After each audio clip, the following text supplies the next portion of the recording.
Good to be with you, Beverly. You have argued that the British Prime Minister should be on her knees begging for forgiveness for the colonial period. That's not likely to happen. What do you think would be sufficient? What sort of gesture would be sufficient for you? Well, I do think an apology is due because there's a moral debt. I'm not asking for reparations in sort of the financial sense of the term. But, you know, Britain did come to one of the richest countries on earth, and over 200 years of depredation, exploitation, neglect, managed to reduce it to a poster child for third world poverty. When the British left in that first shambolic Brexit in 1947 with the partition of the subcontinent as a result of their divide and rule policy. And we've managed to recover to a great extent from there. But that doesn't mean that a moral debt isn't owed. And I think that's why, actually, it's not so much the Prime Minister I'd like, I think a member of the royal family, because after all, everything was done in the name of the Crown. Mm-hmm. Somebody should come and say, look, we're sorry. We've got a perfect occasion coming up. The Jallianwala Bagh massacre reaches its 100th birthday on the 13th of April, 2019. One of the worst atrocities of the Raj, a betrayal of promises made in exchange for which India supported the First World War with men and material and lots of money. The betrayal of those promises, the cruelty of the massacre of unarmed men, women and children in this location in Amritsar, the Jallianwala Bagh, the racism that accompanied it, and then the self-justification. Money was raised to reward the general who ordered the massacre. And Rudyard Kipling, that flatulent voice of Victorian imperialism, called him the man who saved India. And after all of that, surely that would be the perfect occasion to say sorry. But of course it has been 70 years since partition and there have been mistakes made subsequently. What is the biggest legacy, what is the biggest obstacle, do you think, of British history that stands in India's way? Well, it doesn't stand in India's way. I think it much more stands in Britain's own way, the historical amnesia that goes on right now. You can actually do A-levels in history in the UK and not learn a line of colonial history. There are no museums to the colonial experience. There's an Imperial War Museum, there's no colonialism museum.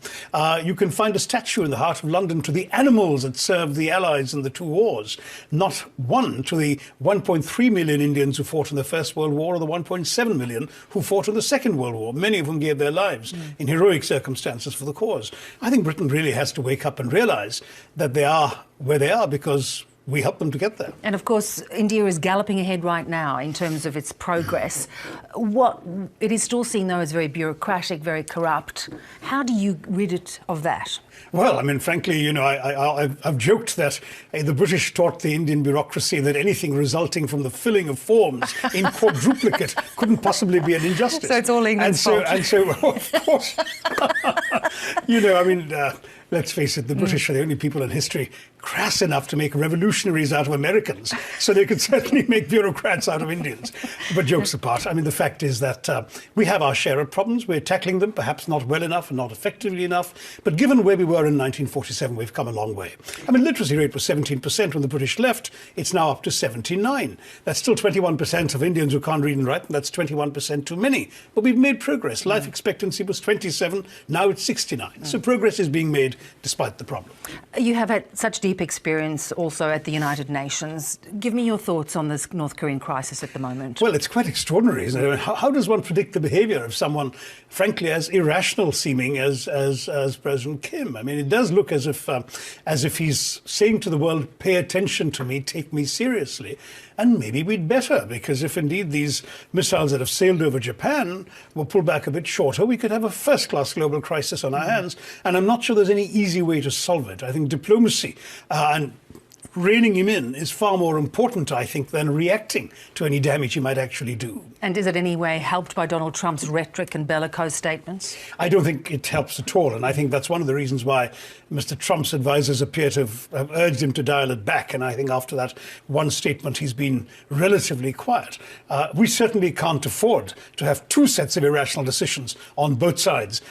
Two sets of irresponsible statements are bad enough, but we don't want to provoke either one into doing something the world will not easily recover from. I'm fascinated by your opinion too on China's role in the region. Of course, India and China have been in a standoff on the border with Bhutan. India backed off a little and now things seem to have settled. How do you see China's role in the region, its expansionism? Is it concerning for India? It is. Well, I mean, you know, China's peaceful rise, as they called it, was fine with all of us. I think the entire region accommodated itself to that. I mean, China was this burgeoning economic power and it had a right to rise in the interests of its own people. But it's when it began sort of moving its elbows a little too far in other people's faces. The 9-dash line in the South China Sea, for example, and now the border belligerence with India, then we begin to worry. You know, we do believe that China has plenty of room to grow and to flourish, and that everyone wants to see it succeed, because I think a lot of countries would like to prosper in its wake. But we don't want a new sort of 298-pound gorilla on this particular beach. That would not be healthy for the region. It would not be healthy for the world. And under Xi Jinping, it does seem as if it's a little more agitated about its position in the world. It wants to cement its authority. Well, he is seen as the most powerful leader China's had in a very long time. And of course, you've got the Party Congress coming up. We were all worried as to how this would play out before the Party Congress, but it does seem that the standoff with the Indian troops in a place called Doklam in Bhutan has been eased now through an entirely diplomatically negotiated solution. And to my mind, that's a good sign. It suggests that China still does see that it's gained more out of being peaceful than it could out of being belligerent. We wish you well with your battle with Britain. Lovely to speak to you, Shahi. Thank you. Very nice to see you. Take care.